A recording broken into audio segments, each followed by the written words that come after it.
Veterinary സർവകലാശാല വിദ്യാർത്ഥി സിദ്ധാർത്ഥന്റെ മരണത്തിൽ പ്രതികളായ വിദ്യാർത്ഥികളുടെ തുടർ പഠനം തടഞ്ഞ സർവകലാശാല നടപടി ഹൈക്കോടതി ശരിവച്ചു. സിദ്ധാർത്ഥന്റെ അമ്മ MR ഷീബയുടെ അപ്പീലിലാണ് ഡിവിഷൻ ബെഞ്ചിന്റെ ഉത്തരവ്. അഹമ്മദ് മുസ്തഫ വിശദാംശങ്ങൾ നൽകും. മുസ്തഫ, പ്രതികൾക്ക് വീണ്ടും തിരിച്ചടി, എന്താണെന്ന് കോടതിയിൽ സംഭവിച്ചത്?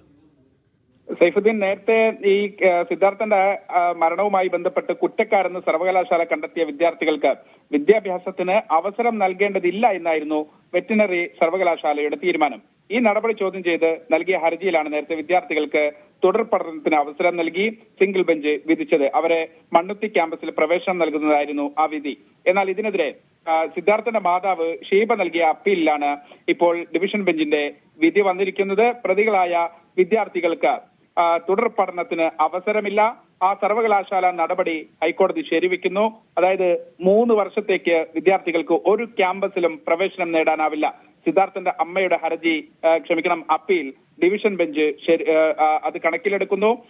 നേരത്തെ സിംഗിൾ ബെഞ്ച് വിധിച്ച വിദ്യാർത്ഥികൾക്ക് തുടർ പഠനമാകാം എന്ന വിധി ഹൈക്കോടതി ഡിവിഷൻ ബെഞ്ച് അത് സെറ്റ് അസൈഡ് ചെയ്യുന്നു, അല്ലെങ്കിൽ അത് തടയുന്നു. മാത്രമല്ല, പുതിയ വിധി പ്രകാരം 3 വർഷത്തേക്ക് വിദ്യാർത്ഥികൾക്ക് ഒരു ക്യാമ്പസിലും പ്രവേശനം നേടാൻ കഴിയില്ല.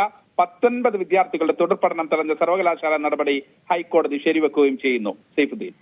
ശരി മുസ്തഫ.